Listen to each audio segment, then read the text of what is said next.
You're listening to the Archaeology Podcast Network. You are now entering the Pseudo-Archaeology Podcast, a show that uncovers what's fact, what's fake, and what's fun in the crazy world of pseudo-archaeology.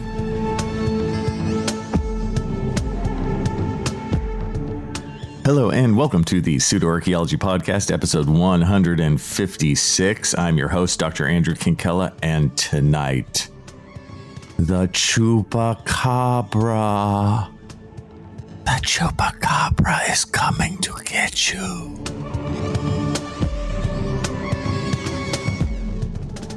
All right, so welcome back, everybody, to another scintillating edition of the Pseudo-Archaeology Podcast. I'm recording this in early February, and I got a new computer. I find that I get a new computer about once every decade. And I have to say, man, it took a long time to port all my stuff over from the old computer. And this episode, I'm recording for the first time, right, on my new computer. And you guys know how this goes. Like, everything's a little different. Every time you're like plugging in external things like microphones or headphones, you're like, is this working? Even simple stuff like Chrome works different now. It looks different. I have to say, it actually looks better, which is cool.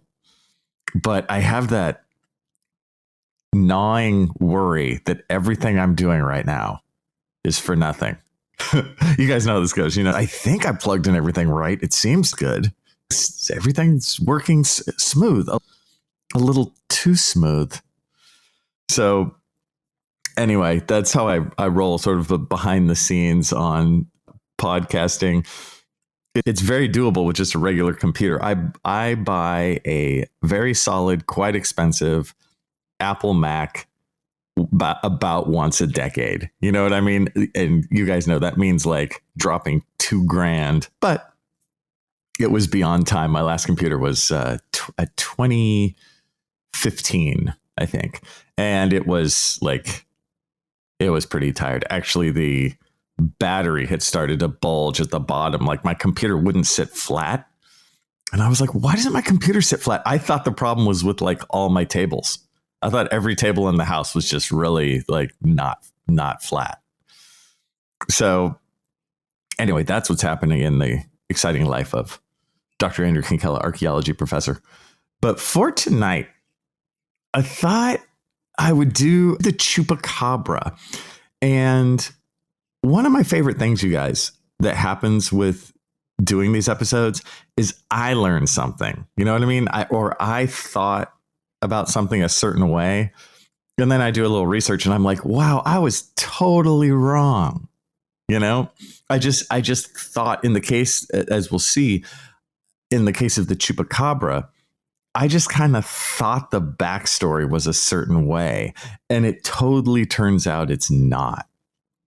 Now, why I chose to do this is I have had the idea of doing the Chupacabra forever in my back pocket. Another view into the secret behind the scenes of the podcasting world is I keep a list of like ideas, you know, and most of these shows I do are from ideas that I have kind of that week or 2 days before. I'm like, oh, I'll do this, you know, or something new happens in the news or something.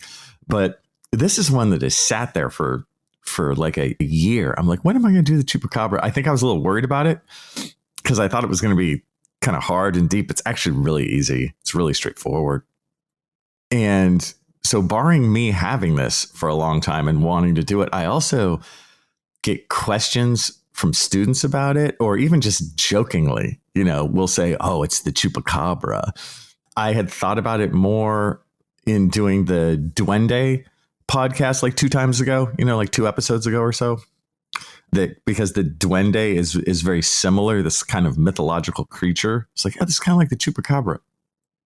And then about 6 months ago or so, man, maybe it's 7 or 8 months, last summer, I was part of this TV show called Strange and Suspicious.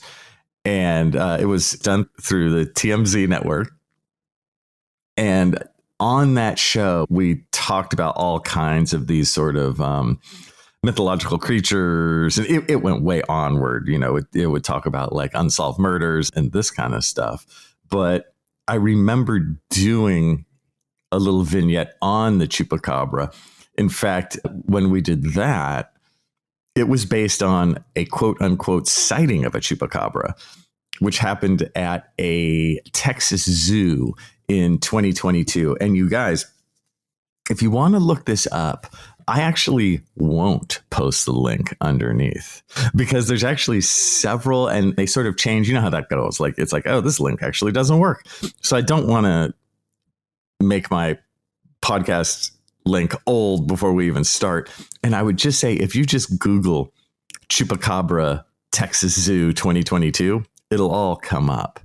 And the setup with that was that they basically have a photo of a weird looking creature on the outskirts of a zoo, like at the fence, of the zoo. And of course, it's taken late at night. It's in that dark black and white, a smudgy kind of photo. You guys know how these look. That could be a Chupacabra, or it could also be a whale. You know what I mean? Like, you're like, I don't know. But if you look at it, you see it does look like kind of a creature standing on its legs. But as we'll see, I know I'm going to ruin it again up front. Probably not a Chupacabra. Damn it. Right? So this instance from 2022 is just one example. There's a bunch of them. There's a bunch of like Chupacabra sightings, right? And these have exploded, I would say, in the last decade. And as you look back, though, in history, what I thought was that there's Chupacabra sightings today, but it's just kind of old folklore, and you will see these through the decades. But you don't. You see nothing about the Chupacabra until like the 90s, I think, which are like, that recent? What's going on? Right? It's really, really odd because all these other stories, every time. Like when we were talking about the Duende, it's like the Duende have this deep history. And for those of you who didn't listen to the episode, I think it's 154. I'm really shocked and appalled, first off, that you haven't heard all of them and aren't carefully taking notes for your Dr. Andrew Kinkella autobiography that you're writing. But barring that, yeah, if you look back, it has this deep history going back into Spanish mythology, hundreds and hundreds of years. It's the idea of the Duende, this kind of trickster creature in the jungle, is very cliche in the best possible sense, right? It goes like you think. You're like, okay, this is a story. It's kind of, there's sort of some local indigenous belief there. It's mixed up with stuff that came with the Spanish. And this brings us to the modern day. You're like, okay, I think most of us think the Chupacabra's like that. I did. Like, because I'm like, oh, I want to see what the earliest, recorded image of a Chupacabra is. I want to see the earliest recorded writings. It's like 1995. And the more I looked at this, yes, that's true. The Chupacabra is really, really recent. And when we return, a deeper dive into this recent entity, the Chupacabra. Hello, and welcome back to the Pseudo-Archaeology Podcast, episode 156. I'm your host, Dr. Andrew Kinkella, and we're talking about the Chupacabra. And so what is this Chupacabra thing, first and foremost? Like, how is it described? You'll hear that it's like, usually, it actually goes two routes almost, but it's always some sort of beast. And it's about human size, give or take. Sometimes in the descriptions, it goes a little more towards like a lizardy thing. And then other times it goes more towards like a wolf-ish thing. So you kind of have you're using that kind of almost that horror cliche of the lizard person, or you're using that horror cliche of the sort of werewolf, kind of thing. And so they're one or the other. And that's one of the interesting things about the Chupacabra. It's very broad.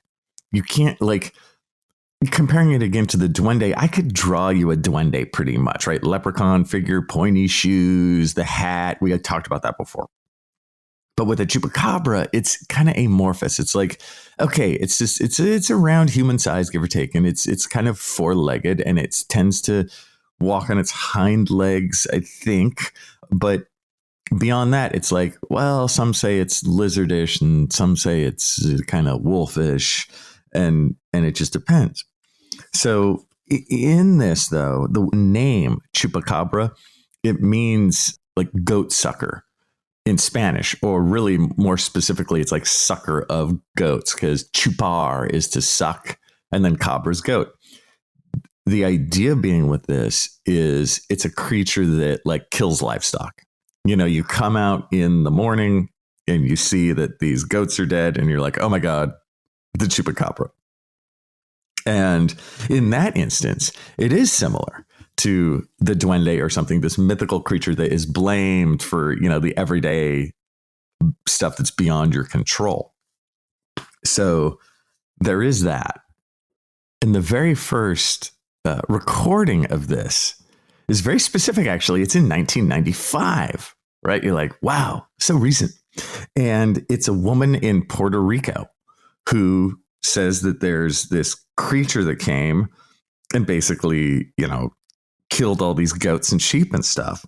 And she described it as kind of like I think like a kangaroo, but in like reptile clothing, right? With like red eyes and very along that line of the more reptilian side, right?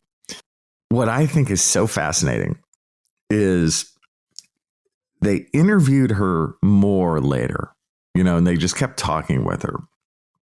And I forget who exactly did this, but they were talking to her, and they asked her, because of how she described the Chupacabra, it was sounding so close to the alien creature in the movie Species that they were like, have you seen the movie Species? That had come out, like 6 months before or something like this. And she's like, yeah, I've seen the movie Species. And because I think when they were drawing what she was describing, it was just becoming so close to the main creature in the movie that they were like, wait a second here. I think I'm drawing the Species creature. And if you Google Species, right, it came out in 1995. And it's sort of a sci-fi horror. And the setup is the sort of what if for the movie is like, okay, we're taking Alien, but what if the alien was a super attractive, sexy woman, right? That's the angle they're taking on the movie Species. It's Natasha Henstridge plays the species. The creature even has a name, Syl. So Natasha Henstridge plays Syl, this super sexy lizard creature. and that's all I need to tell you. And you know how the movie goes, right? That's the deal. You just add that to like an alien vibe. You're good. But it shows you how much like the media and just Hollywood movies have an influence on us, right? It starts to make more sense. It's like, oh my God, she saw this movie.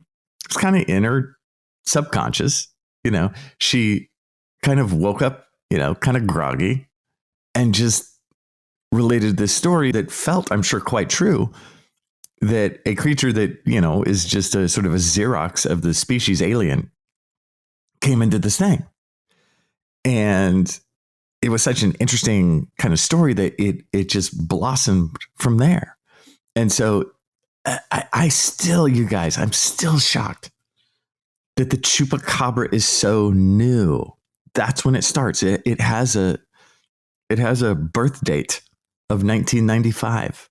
And one of the reasons it shocks me is, haven't you heard this before? Haven't you heard the name Chupacabra? It has become, I would say, one of the top five. The top five kind of half joked about creatures that, we throw back and forth in conversation. Like, the Chupacabra is going to get you, right? It's like number one with a bullet, the Chupacabra, amazing how it has infiltrated modern culture. It does have a Southwest America vibe to it, even though it's from Puerto Rico, right? But I think because it originally comes from a Spanish-speaking place, it's co-opted quicker into Spanish-speaking communities. So desert Southwest and this kind of thing. Of course, the sighting I told you guys about in 2022 was in a zoo in Amarillo, Texas, right? That would totally make sense. And I think it's because of that Spanish background that we think that the Chupacabra has a really, really deep history, right? But I think the reason we think that is because we are now conflating it with other creatures that do have a deeper history. And herein lies the difficulty of defining the Chupacabra, because it's stealing from like more well-known creatures with much more historic depth, but it also kind of has its origin story and its original description.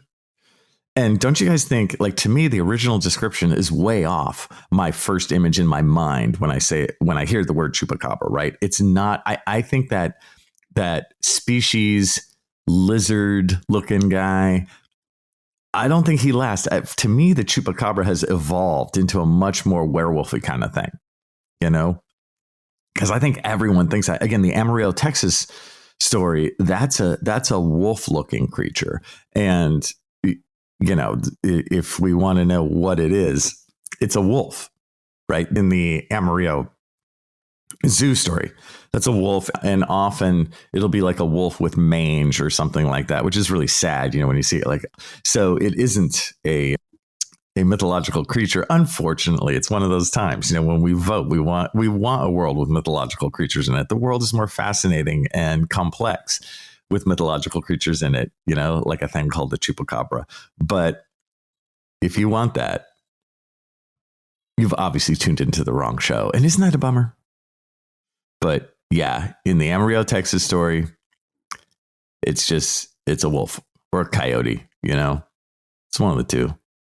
Probably a coyote with mange. I'll have to look closer, but yeah, it sounds way more coyote the more I think about it. So obviously I can't even get that straight. So let's be honest, it's a Chupacabra. When we come back, my last thoughts on the Chupacabra. Hello, and welcome back to the Pseudo Archaeology Podcast, episode 156. I'm your host, Dr. Andrew Kinkella, and we are wrapping up our discussion on the Chupacabra. So I think one of the reasons that the Chupacabra has become so common in our own kind of folk mythology, because that's really what it is. I love folk mythology, right? I love the duende. It's great. And I love the idea of the Chupacabra too. I love the origin story. I love that it's so recent.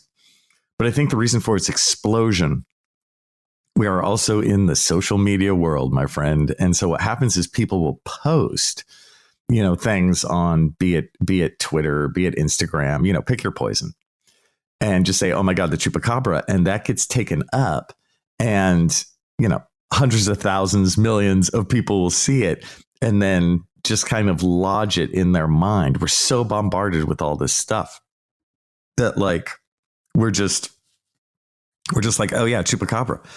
And so actually back to the Texas Zoo one, they did that online, right? It got taken up online. And so they were having a discussion on okay, if it's not a Chupacabra, what is it? And someone, of course, suggested a werewolf. And you see how that is going to start to build into the Chupacabra mythology.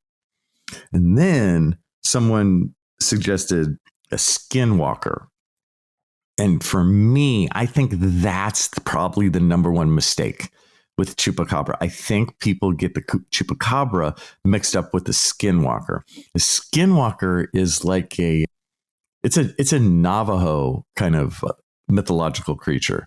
The skinwalker is like this negative kind of witch that like can morph into an animal, right? The skinwalker has animal characteristics.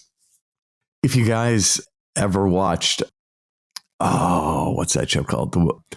The Native American show that I loved, Reservation Dogs. Reservation Dogs. If you've watched Reservation Dogs, some of the scenes, they have a woman who I would say off the top of my head, you would likely define as a skinwalker. And I think because of the skinwalker's relationship to an animal, its animal characteristics, so many mythological creatures like this have like a human and animal like marriage, right, of characteristics. But because the skinwalker is just like that, and the skinwalker has that depth, that historic cultural depth, I think we just staple it on to the Chupacabra, but that is incorrect. They are two different creatures. And funnily enough, the person who was posting about this being like, no, it's not a Chupacabra, it's a skinwalker, that is the correct way to think about it, right? These are two different mythological creatures. And then, of course, and this is one of the many reasons why I do this, why I would bring up something like this, because I could see, if you're listening closely, you're like, what does this have to do with archaeology? This isn't pseudo archaeology. It's, pop mythology? I guess pop mythology? Yeah, I don't know. But I know it doesn't on the straight sense, right? Something like Atlantis, obviously. Much more classic pseudo archaeological story. But the Chupacabra, it does relate because it's like this modern thing weaving into this past mythologies, right? Where, worst case scenario, you could be like, oh, I'm digging in an archaeological site and here's a 1,000-year-old evidence of Chupacabras. You could see the past being bastardized like that. Like it's a tiny quarter of a step away, my friends. And looking back online to people's reactions of these kinds of things, of course, you have a huge amount of the crowd who looks at this and goes, no. That's not a Chupacabra. It's an alien. And, I'll say as I go through this with you guys, this journey, which is the Pseudo Archaeology podcast, I'm surprised. And you would think it would be weird. You think I would not be surprised. But I'm surprised how much the alien thing comes up. And the reason why it does, obviously, is laziness. It's always that last gasp one. And, whether you think that Chupacabras are real or not, obviously, I don't. There's no evidence for them, but I love the story. I love the idea that a woman in Puerto Rico in 1995 saw some, dead goats and was like, no, these goats didn't die from disease. They died because of this creature that came. That's awesome. But isn't that so much better than the aliens thing? The aliens thing is just lame. It's got you just go, oh, well, it's aliens. What? No, it's not. So what's so funny here is I'm battling one fake story above another. You know what I mean? But aren't you with me on that? I just, what can I say? I have a warm place in my heart for Chupacabras. Chupacabra is it's the Mormon religion of religions. You know what I mean? It's recent. You can trace its past. It has a tough time with all its older brothers because it's so new, right? It's the same thing. Another thing about this that I think is interesting is, if you look online, if you look up back to the zoo article, which comes up you guys, you'll find like there's 5 different versions of this. There'll be the local like Amarillo newspaper that covered it. There'll be the local news. You can cruise around, but which I did. And on one of them, they were interviewing like the zookeeper, like the main guy, right? And they're like, "Hey, why did you put this online, or why did you publicize this?" And I thought he gave a really interesting answer. He was not like, "Well, I publicized it because the chupacabra needs to be known. It needs to be out there. We need to show the truth of chupacabras." It's like, no, he's like, "Look, we saw this thing on our cameras and we put it out there just because we thought the public would have a little fun with it. And you know what? I got nothing against him for that. Again, I'm all for the public having a little bit of fun for it. And I'm sure that that also gives a little uptake in zoo patronage. You know what I mean? And that's cool. I like it that people get out a little more and go to the zoo. Why not? So it gives him a little bit of a commercial for the Amarillo Zoo, and it gives a little online firestorm for a couple days about the chupacabra. And I don't know. This is funny. This gets me right in this weird corner that I struggle with in terms of the world of pseudoarchaeology, which is how damaging is something like this. I don't think it's very damaging. Others might disagree, but I'm like, to me, here's how I feel. And, you always hear like, "Oh, well, the general public, oh, they're so stupid. Oh, the general public, they're so stupid." I don't think so.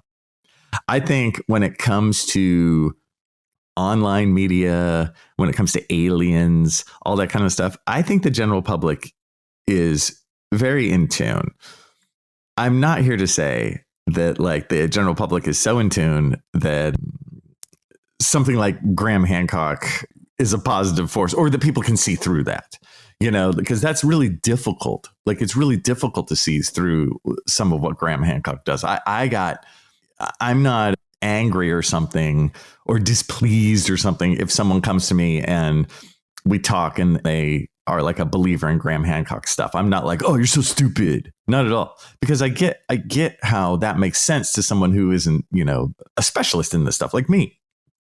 So I get that. But at the same time, what's so funny is if we go even further, if we get more outlandish, and I'm thinking like ancient aliens or chupacabras, I think it's so outlandish that people are just having fun with it. If you watch Ancient Aliens, I mean, how many people watch Ancient Aliens and go, "Yep, there's a documentary"? I don't think your average viewer does. Of course, there's fringe, there's fringe on all this stuff. And the fringe people tend to be the ones that are doing all the posting. But I think for the average person, I think they get the joke. And I think they're just a little tired on a Friday night and they just want to watch something that's kind of funny and kind of interesting and silly. Right. And so that's where I land on the chupacabra. I love the story of the chupacabra. I love that we can trace it historically to 1995, to a singular event in Puerto Rico. And I think it's fascinating that it has exploded on the scene in the last couple of years. I do have a couple notes for the chupacabra, for the chupacabra's success going forward. Dear chupacabra, you have to define yourself a little better. You got to think, do I just drop the lizard part and go with the more modern coyote-ish, werewolfish thing? Do I incorporate? Do I say there's 2 versions of me? But you got to solidify that, right? Oh, hey, one last thing. As I've been looking at my chupacabra notes, I've seen a couple times where there were sightings reported in the 1970s. Now, I've looked a little into this, and I think that those sightings were tacked on later. I think the original beginnings of the chupacabra, I still stand by my 1995 original, but I think after that, people quickly sort of added other stories from earlier, from the 80s and into the 70s, saying, oh, okay, that explains this thing, right? But the idea of Chupacabra, I don't think existed on this earth until 1995. And another clarification, sometimes I say wolf, it's definitely a coyote world of things, right? It's definitely a large dog coyote world more, if you have to pick one over the other. You see, I can be honest about my mistakes. And with that, I'll talk to you guys next time. Thanks for listening to the Pseudo Archaeology Podcast. Please like and subscribe wherever you like and subscribe. And if you have questions for me, Dr. Andrew Kinkella, feel free to reach out using the links below or go to my YouTube channel, Kinkella Teaches Archaeology. See you guys next time. The Archaeology Podcast Network is 10 years old this year. Our executive producer is Ashley Airy, our social media coordinator is Matilda Siebrecht, and our chief editor is Rachel Roden.